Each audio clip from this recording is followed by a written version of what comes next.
अंबेडकर ने जो किताब लिखी है पाकिस्तान और पार्टीशन ऑफ इंडिया, उसके पेज नंबर 123 पे बी आर अंबेडकर लिख रहे हैं। अंबेडकर को गए हुए एक लंबा समय हो गया। अंबेडकर के मानने वालों ने दुकानें तो खोल ली अंबेडकर के नाम से, बोल वो भी नहीं पाए। उस किताब के पेज नंबर 123 पर बी आर अंबेडकर ने लिखा है, भारत के सारे मुसलमानों को पाकिस्तान भेज देना चाहिए।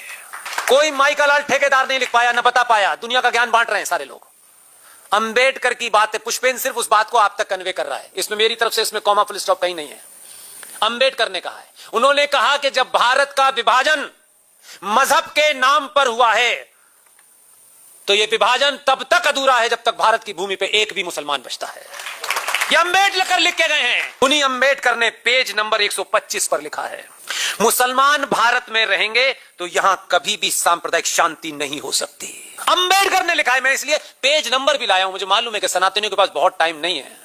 अंबेडकर आगे लिखते हैं पेज नंबर 297, मुसलमान भारत के खिलाफ जिहाद छेड़ सकते हैं। कश्मीर में जिहाद, बंगाल में जिहाद, कहां जिहाद नहीं हो रहा, कहां जिहाद नहीं हो रहा। फिर आगे लिखते हैं पेज नंबर 303 पे लिखते हैं, मुसलमान कभी भी हिंदुओं की सरकार स्वीकार नहीं करेंगे।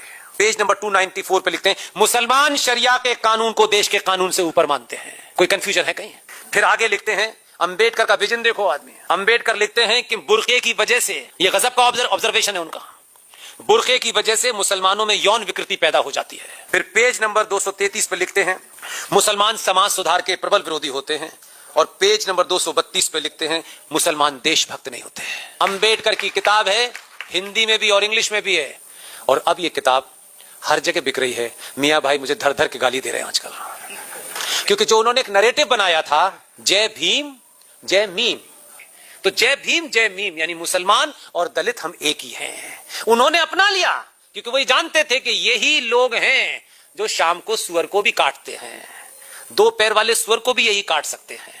उनका इनको ले लो, क्योंकि पंडित जी तो भाई साहब खाते नहीं है तो वो तो दूर रहेंगे। इनको साथ ले लो तो इस नैरेटिव से कि देखो जितना हमारे साथ इन्होंने किया है ये तुम्हारे साथ भी कर रहे हैं, हम तुम्हारे भाई हैं। तो दलित से अपनी बेटी की शादी क्यों नहीं कर रहे? फिर अगर मीम और जभीम एक ही हैं तो जो कुरैशी हैं, जो मोहम्मद साहब के कबीले से आते हैं, सुपीरियर रेस है, दो चार कुरैशी शादी कर लेना। वो नहीं, तो ये चला इस जय भीम को तोड़ने की मैं मुहिम में मुझे ये पागलपन सूझा और मैं पढ़ता रहा। एक दिन ये किताब हाथ लग गई तो मैंने कहा मीम को भीम के बारे में बताएं कि भीम के हीरो ने तुम्हारे बारे में मीम के बारे में क्या लिखा है, इसे पढ़ लो। अब मैं दलितों से भी कहता हूं ये अंबेडकर क्या कह रहे हैं, उन्हें पिता मानते हो तो अंबेडकर की बात पे यकीन तो करो।